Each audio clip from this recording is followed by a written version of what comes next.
Welcome to the We Are More podcast. My name is Alyssa. And my name's Bree. We're two sisters passionate about all things faith and feminism. We believe that Jesus trusted, respected, and encouraged women to teach and preach his word.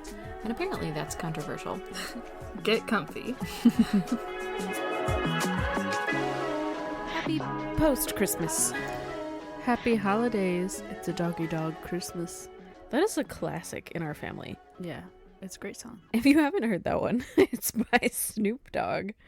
Mm-hmm. He has a whole Christmas album. I had heard obviously that one, but I didn't know he had a whole Christmas album. I knew he had a whole album, and I played it at work the other day when Did all they the appreciate people it? were gone. Oh, no one heard it?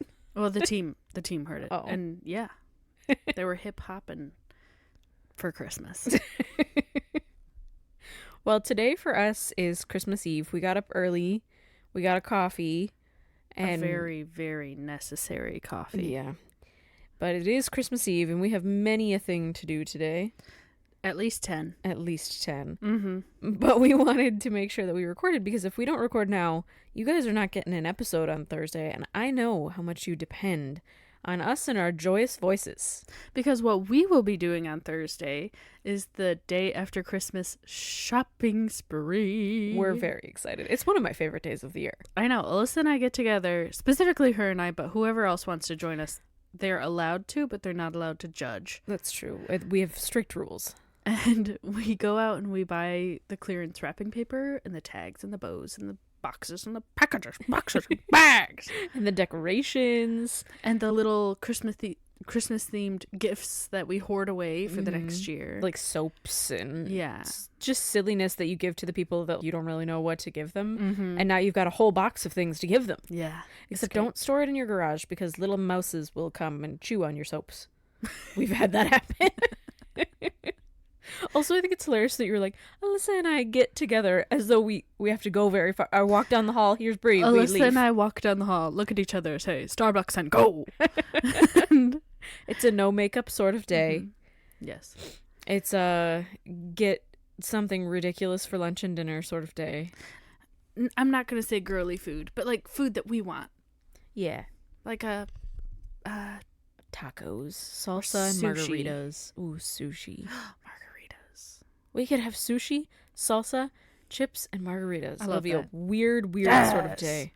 Anyways, you can listen to this podcast while you're shopping for your 75% off wrapping paper. Yeah, pop those headphones in and listen as you go. Yeah. I will say my hot tip, the best place to go is TJ Maxx, Yeah. Marshalls, if you have those. Because pretty much anything with a Christmas tree on it is going to be on sale. And they're full of Christmas trees over there. Yeah, so think in the jewelry department or in the bathroom products. You forgot the word bathroom?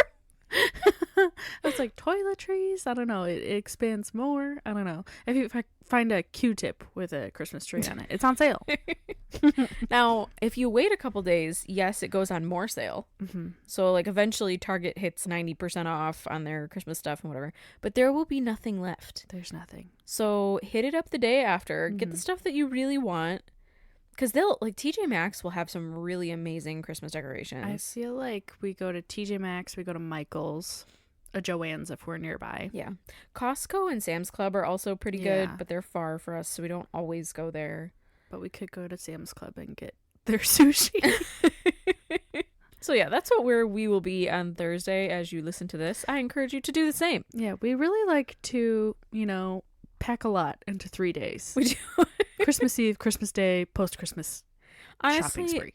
for us, these couple of weeks get a little bit wild because our family gets together a ton, even Yeah. outside of the main holidays. For us tonight, we have an extended family Christmas, and then we leave that at like 7:30 and we go to another family Christmas. Mm-hmm. And then tomorrow we'll do our smaller family Christmas in the morning, and then we go with the same people that we saw 2 times on Christmas Eve. And we hang out with them some more because we like them. They're pretty cool. Yeah, we all have a little bit of FOMO. Oh, we have a lot. It's a big issue in our family. Nobody can do anything on their own. No. And then a week later, we'll do the exact same thing on New Year's Eve and New Year's Day. Yeah. And in the week between, we'll be texting each other like, hey, Wanna do go you want to do something? I'm feeling lonely. Let's go, just sit and stare at each other in the eye. Stare deeply into each other's eyes. So anyway. So yeah. So that's our week. Yeah. I have until the 2nd off. And every time the 2nd comes around, I'm like, where did my vacation go? What the heck? It's because we're so busy. Last year, my work just took the whole week of between Christmas and New Year's off. We just sort of closed. Mm-hmm. And this year we didn't. And I kind of had no warning as to whether we would or not. No, I'm very against that. And I'm so bummed. Now, I'm a freelancer, so if I don't work, I don't get paid. So it's a double-edged sword. On the one side, you want to get paid. On the other side, I don't want to work on the week between Christmas and New Year's. I want to be a small child who gets school off. I am a small child. For the past 7 years, I've had this week off. Speaking of small children, let's talk about Mary. I thought you were going to be like, Jesus. I was trying to think of how to transition out of our intro silliness into our real topic, but so you decided no transition. No transition. All right. Normally I just say, so anyway. At least I tried this time. Okay. So Mary. So today we're going to kind of wrap up our series on Mary. It's going to be, in theory, a shorter episode, but we always say that and it rarely is, so heaven knows. And I got 4 shots of I can't speak. 4 shots of espresso, so get ready. So we're going to kind of wrap up her story. However, my husband, Nathan, told me about a Netflix movie that they just made about Mary. So potentially in the new year, we'll watch it and do a review of it. So we might circle back to this topic here pretty soon. We should, off topic, have a girls' night. We should have everybody over for unleavened bread and wine and watch Mary's movie. I'm in for the girls' night and the wine, but unleavened bread. Here, I got some pita. Have a great time. We could get Pete away. Oh my gosh. So Mary. So today we're going to talk about a little bit of the later parts of her life. We're not going to go into all of the stories, but there are 3 spots in the Bible that I want to touch on because I'm hoping to make this shorter so that I can edit quickly. So the first story that I wanted to talk about is in Acts. Whoa, watch your mouth. Pull it up. ACTS. Nope, I lied. Oh, she lied. I lied. It's in John. The other story's in Acts. We'll get there. John. All right, so John 2, and we talked about this story a little bit in our last episode. In John 2, and we're reading out of the NLT today. I say today, but that's pretty much what I always go to. But this is the story of the wedding at Cana. Cana? All I know is 5 men went to Canaan and 1 came out and 2 came up. I don't think that's it. That's a song from our youth, from our little Baptist upbringing in church. Is it 10? I think it's 10. And also it was like 10 were bad and 2 were good, right? I don't know. Oh, we need to go back to church. All right. I'll look up that song and report back. Maybe I'll make a TikTok. Make a TikTok. Because there's some hand motions that go along with it. There are some good ones. So anyway, so this is a wedding that Mary is at. And I think kind of the implication is that this is probably someone who is related to Mary because she definitely has an authoritative role in this situation. So Mary's there, Jesus is there, and it also says Jesus' disciples are there. Jesus has already gone through, called all 12 of his disciples, and they're getting ready to go out on their public ministry. They haven't gone yet. They're still hanging out with Mary. They're still learning, I guess is a good way to put it. Bonding, good. Doing trust exercises, holding hands. Falling backwards to see who will catch them. Usually it's Jesus. So they're at this wedding together, and this scene is hilarious, and I'm going to describe it as though you're reading a book. Like real life, like a mother and son interaction. Yeah. Because I think we gloss over Mary in this story so often, and I've heard this story preached a lot, and I think we put her on the back burner, like she's just sort of, she's part of the story, but she's not that important part of the story. She's not actually doing the miracle. Exactly. But I think, based on reading through this today, that she is a critical part of this story, and here's why. So it says, verse 3 says, the wine supply ran out during the festivities. That's a bad time. That would break my heart. So Jesus' mother told him, they have no more wine. And I want you to picture this. She sees Jesus across the room. She cuts straight across the room. There's no pleasantries. Nope. There's no like, hey, Jesus, by the way. No, she's like, hey. Yeah. They're out of wine. They're out of wine. And again, we talked about this last week. This implies that she's already seen Jesus do miracles. Now, the Bible calls this Jesus's first miracle, his first recorded miracle, but that doesn't mean it's the first one he's ever done. Mm-hmm. Because there's no reason that she would say that to him or expect anything out of him if she didn't know he could already do it. Right. So she comes up to him. She grabs his arm. She says, they have no more wine. She And just looks directly into his eyes. Deeply into his eyes.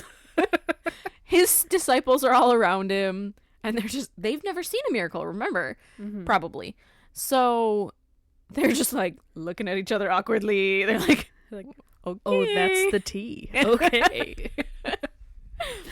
And Jesus says, according to this version, and there's obviously different translations that word this differently, but verse 4 in NLT says, dear woman, that's not our problem. My time has not yet come. So Jesus is looking at her, and think of the look you give your mother when she wants you to do something you just don't want to do. The slowly closing of the eyes. Yep, you sigh. You're like, no. It's like, imagine this. Mother. You just sit down on the couch. You were just up. You were going about some kind of business. You just sit back down on the couch. You're like, ah. And just as you sit down, your mom goes, by the way, can you do this? And he says, this is not my problem. Also, like we talked about in the last episode, dear woman is a term of endearment. He's not being sassy. Yeah. He's like, but mother. Yeah. And when I've heard this preached, because some of the translations just say woman, they don't say dear woman. And so when I've heard this preached, I have kind of heard it as like Jesus was getting sassy Yeah. and being a little bit disrespectful, but you can't say that Jesus was being disrespectful. Because I call my mom woman when I'm being disrespectful. But this would have been a term of endearment. He wasn't being disrespectful. He was just saying like, hey, mom, this is not something that I need to deal with. Yeah. My time hasn't come yet. Leave me be. Yeah. I don't want to deal with this right now. I don't know I can do this. And yeah, you could think of that. Like, Jesus is surrounded by these disciples. And yes, he's fully God, but he's also fully human. Maybe he is a little embarrassed, a little shy. Like, this is the first time that he's going to do something like this. Maybe he had planned something out in his head. Yeah, you know, some big reveal gesture. his miracles Yeah. or something. And, you know, his plans got thwarted. Yeah, this was not it. Yeah. And so after Jesus says this, I'm picturing this in my head, right? Jesus is like, no, not my issue. And They should have planned better. She just stops and she looks at him. A hand goes on her hip. An eyebrow gets raised. Oh. And it's a full minute of direct eye contact. Uninterrupted eye contact. And then she doesn't say a word to him. She makes him uncomfy. Yep. And then she just turns to the servants. And she says, do whatever he tells you to do. She didn't say anything to him. No. She was just like, you're going to do this. A lot can be communicated through eye contact. Oh, yeah. And I just find the whole story is so hilarious to me. And you cannot look at this story and tell me that this woman was submissive and demure. No. She is telling him what he's going to do, whether he likes it or not. Yep. Whether it was part of his plans or not. Now most of us are not Jesus's mother who raised him. Most of us, yeah. I would say 99.999% of us aren't. It's quite true. But imagine you are standing there with Jesus and you have something that, I mean, it's not a life necessity, but it's important to you. And you're like, Jesus, can you take care of this for me? And he says, no, I really can't. And you say, too bad. Do it anyway. Now, I'm not advocating this. I'm not saying you should go out and do this. But that's what she does here. Although people do say to pray expectantly. That's very true. But in this case, like, she is telling him what he's going to do. This is a strong and confident woman. Yeah. She's like, I know that you're God. I am fully aware, honey. Honey, I'm fully aware. But you are my son, and you will do as I tell you. Yes. That is a powerful woman. That is a woman that God chose not just because she was a virgin. Whoa. I didn't know we were pulling out the V word. God chose Mary because of this right here. Because if this had been a fluke, if this had been not something that God wanted representative for other women, it wouldn't be in the Bible. Right. It might have been a moment in her life, but we don't see every moment in her life. Right. We simply wouldn't have recorded this. If this wasn't what God wanted us to see, it wouldn't be here. This is held up as an example. This is a good moment. This isn't a sinful moment. No one's turning to Mary and being like, you shouldn't have said that. yeah. You should watch the way you speak. Be quiet, woman. Yeah. No one is saying that to her here. She is powerful. She is in control. And she is taking charge of a situation as a woman in a society where women were not respected. Because I think when I've heard this preached on too, it would be like a bad sign of the family hosting the wedding that they ran out of wine. Right. Like that's bad juju. Well, because it would look like they were poor. Right. Like they couldn't afford it. And that very well may have been the case. And so Mary's sitting here thinking someone probably in her family is now going to look bad to all of society. Maybe that reflects on her, but my guess is based on the story that she's concerned for the bride and the groom, for their family. And also, they would usually start out with the good wine. Right. And then transition to, your Boone's Farm. Because then people are already a little bit drunk. They're not going to notice. You don't care anymore. But Jesus turned the wine into the best wine. So I feel like that's a sign. God wants good things for us. Good wine. Good wine. Not the Boone's Farm. He wants that Apothic Red. I don't know that most people are out there like, that's the good wine. The $10 bottle. No, he wants a Camus for sure. So the end of this story, I don't know what to do with you. So the end of this story I think is important too. If you have not read the story again in John 2, and it's the first section there. And so the rest of the story goes that there are 6 stone jars. Jesus tells the servants, fill them with water. They're like 30-gallon jars. Okay, so this is going to take some time. The servants filled them with water, and Jesus says, now dip some out, take it to the master of ceremonies, who I'm not the most clear on who this would be. I'm thinking like the DJ. Master of the house, quick to catch your eye, blah blah blah baby bubble baby bye bye. I think you've sang that song several times. I don't even know the words. I couldn't tell.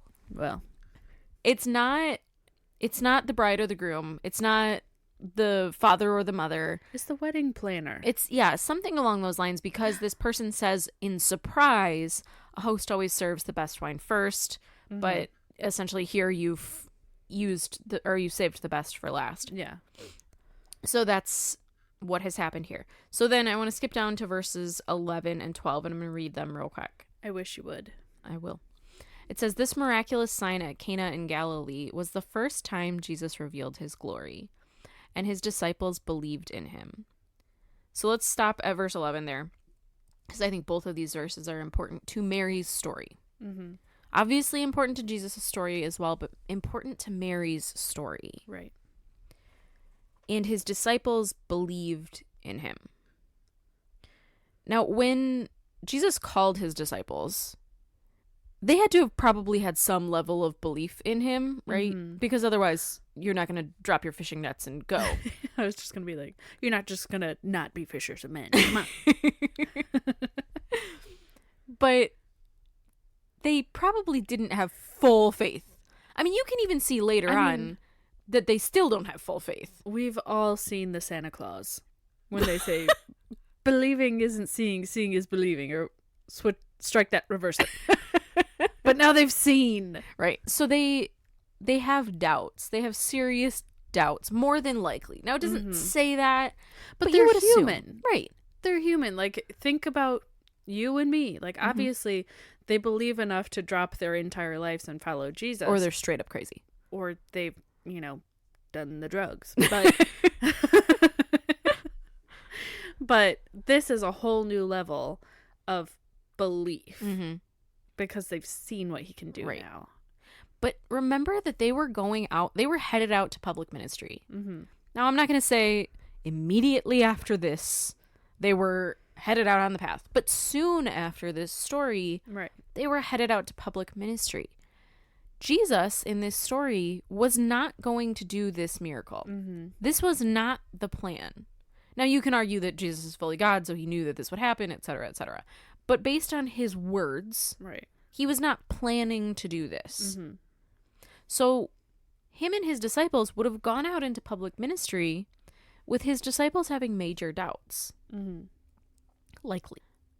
Instead, because of Mary, because of the woman who started this story to begin with, who birthed Jesus to begin with, Pooped him out. That's not how it works, boys and girls. I don't know. I've never given birth. But you've watched it. The people know. You pooped it out. Anyway, because of Mary, who started Jesus' life in the first place, now she's going to start his ministry on a positive note where his disciples have a new level of faith and trust and belief in him. Everything happens for a reason. And Mary knew better than anyone. Everybody needs a drink. And she's like, this is going to happen. Yeah. She had enough faith in Jesus, yes. But she also had enough faith in herself. Yeah. To step into this situation and say, this is how this is going to go down, because I believe that this is what God would do for me, because I know that my God cares about even the littlest things for me. She took control, which is something that we tell women not to do all of the time. Right. I can think of 1,000 of examples where Christians say that they're waiting on God to give them direction. And so they just stand still. Right. They do nothing because they think God is going to direct my path. That's in the Bible, right? But God can only direct your path if you're walking. If you sit your butt down and do nothing, he can't direct you anywhere. You have to make some kind of step. Yes. And then God will tell you if it's right or wrong. But you have to keep taking steps. And I've learned that in my life, and you've learned that in your life. Even a miracle needs a hand, and don't make me break out into song again. What would that be, the third time in this episode? Yeah, it's very Christmas coded. It is. The older people don't know what you're talking about. No, the older people do. Christmas coded? Oh, sorry. That was a Gen Z term. It was. And you're not even Gen Z. I know. Who am I? She's elderly. I'm elderly. I told my hairdresser yesterday, I was like, you got to cover up these grays, girl. You got to do it. And she's like, girl, I know. You're completely gray. That's kind of her. Kind and loving. She didn't say that. But then, okay, so verse 12, and then we'll move on to our next story because we're already at 25 minutes. Wow, go us. So it says, after the wedding, he went to Capernaum for a few days with his mother, his brothers, and his disciples. And this is just a small note, but I think it's really important to point out that Mary, like the disciples, dropped her nets, dropped everything, walked away from her family. She likely has grandchildren at this point. Walked away from her role as probably just a mother at this point, because I think as a general rule, the belief is that Joseph had probably passed away. Yeah. So walked away from her role as a mother and grandmother to follow Jesus. Also, that was such like a family-centric culture.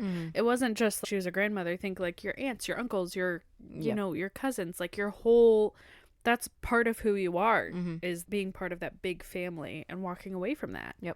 And we tell women all the time, your greatest role is to be a wife and mother. And here, in theory, one of the greatest examples of what God wants women to be Mm-hmm. walked away from it Yeah. to follow Jesus, to go into public ministry, Mm-hmm. to preach and teach. She be preaching, she be teaching. Do you want us to hashtag that? Preaching and teaching. I'm very young today. All right, now we're actually going to move over to Acts. So Mary is just pretty quickly mentioned here. Mary is mentioned several times throughout the New Testament. These are not the only moments, but this is one that I wanted to highlight real quick. It's a shorter story. At this point in Acts, it's Acts 1, and Jesus has been crucified, and there's 40 days after Jesus was crucified where he appears back to the disciples sometimes. Yeah. I think in my mind, I had thought he kind of was with them all the time, but he wasn't. The Bible says he appeared sometimes. He was ghosting. And so the 40 days are up. He's ascended back into heaven. Mm-hmm. And now everybody doesn't know what to do. It says 120 believers gathered together. That's a good amount of people. It's a lot of people. That's the size of maybe the wedding that they were at. I would guess that one was bigger. But there's a lot of people. So it says here are the names of who was present. Oh, is it going to list 120 of them? No, not all of them. Okay, good. It says Peter, John, James, Andrew, Philip, Thomas, Bartholomew, Matthew, James, son of Alphaeus, Simon the Zealot, and Judas, son of James. So not Judas who betrayed Jesus, different Judas. Unfortunate naming choices. I know. I think that we forget that There were two Judases. I know. This poor man. My I gosh. know. There's no getting past that. And it says they all met together and were constantly united in prayer, along with Mary, the mother of Jesus, several other women, and the brothers of Jesus. So I wanted to point this out, and this is like the quickest mention of her in so it's Act 1, verse 14, where she's mentioned. And they're about to choose a new disciple. Yeah, well, kind of. A new disciple to replace Judas, because obviously he's gone. He died. A little graphically. And so they're choosing a new one. I'm not entirely sure why it's really important that there are 12 of them. I'm sure that there's probably a biblical reason. There's a lot of interesting number things in the Bible. Because they need a full dozen to fill up an egg carton. So there you go. There you go. But I think it's really interesting here because it's easy to imagine that after Jesus dies, so when Jesus is being crucified, he asks John to take care of his mother. And I think it's easy to imagine that John took Mary back to her hometown, she settled down, and he checked on her every now and again. Yeah. Right? That would kind of be my And she my lived first thought. happily ever Yeah. after. She did her thing. She did exactly what God had asked of her. Now it's time to retire. Mm-hmm. It's time for a break. Go hang out with your grandkids. Chill. But she doesn't. Nope. She's right here with the 120 of them who are putting their lives on the line for this. Several of the people mentioned in this passage are about to be crucified, are about to give their lives for this cause. Mm-hmm. And they know this. Yeah. Because they've seen their leader go through it. So Right. why shouldn't they? And yet Mary is here. Mm-hmm. Mary is here in the thick of it. She's important enough to name. Mm-hmm. Now, it also says several other women. So remember, we've talked about how there were many women that also followed Jesus alongside his disciples. Mm-hmm. So this was some of those women, probably additional women as well, all ready to go on this journey, all ready to disciple, teach, preach, lead Mm-hmm. a movement. They were going to lead a movement. They were going to start the church. And it's important enough to mention there are women there. Mm-hmm. This is a call for women to complete as well. Right. These were the leaders of our church today. Mm-hmm. When we tell women you can't be elders, you can't be deacons, you can't be the lead pastor, you can't have pastor in your title, whatever your church happens to say, and I've been at churches that say all of these things. When you say that, look back here. These 120 people, which included Mary, the mother of Jesus, and several other women, these 120 people went out and they started our church. They started the church of Jesus. Do you want to drop your mic after that? I do. Can I? Would you guys like that sound? Thump, thump. Without them, because this is only 120 people, right? Mm-hmm. 120 people to spread this through the whole world. So if you take out Mary or any of these women, let's say the women make up a small percentage. Let's say that there's only 12 total women. They only make up 10%. Mm-hmm. Those 12 total women, everywhere that they went and spoke about Jesus and spread the message of Jesus, all of those places no longer have the gospel. Yep. If these women are gone. And that's only if it's 10%. Because really what they should be doing is going and cooking bread for the hardworking men. Right. Right? Mm. That really furthers the mission. The impact, the long-term impact of these women, Mm-hmm. the long-term impact of Mary, not just because she birthed Jesus. She is known for birthing Jesus, yes, and that's an important piece of her story, but it's a piece of her story. Mm-hmm. She is more important than her birth story. Well, like any person out there, your life doesn't boil down to one singular moment. Mhm. Like, yes, there are bigger parts and smaller parts, but she has a full life. Yeah. Not just birthing Jesus. Like you said, she's preaching and teaching. Mm-hmm. She's traveling. I think women today, we still hold this today, and that's why this is the part of her story we focus on. We are reduced to our children. It's like what we talked about in our Bridgerton episode, where the main girl, Daphne, says, you have no idea what it's like to be a woman, what it might feel like to have one's entire life reduced to a single moment. Mm-hmm. That's just not reality for women Right. anymore, or it shouldn't be. But I think it is in so many ways, because I remember I was in therapy one time, and this was significantly one of the worst things a therapist has ever said to me. And I've been in a lot of therapy. Okay. And you need it. She's not wrong. But this was many, many years ago. And I remember telling her, like, I just feel like I'm built for more than this. Like, there's something important I'm supposed to do, and I don't know what it is. And I had my daughter at that point, and she goes, well, maybe she's meant to do something really important, and you've already done your important thing by having her. And that never sat quite right with me. Well, it makes you feel like, I want to say, like either a vessel or a cow. It makes you feel reduced. Yeah. I'm not trying to say that raising your children isn't important. I'm not saying that who they become isn't important. Mm-hmm. But the sum of my life should not be, I gave birth to these people. Mm-hmm. And that's not something to tell someone No. when they're like, I feel like I was meant for more. And they're like, no, you're not. She might be, but you're not. You're too old.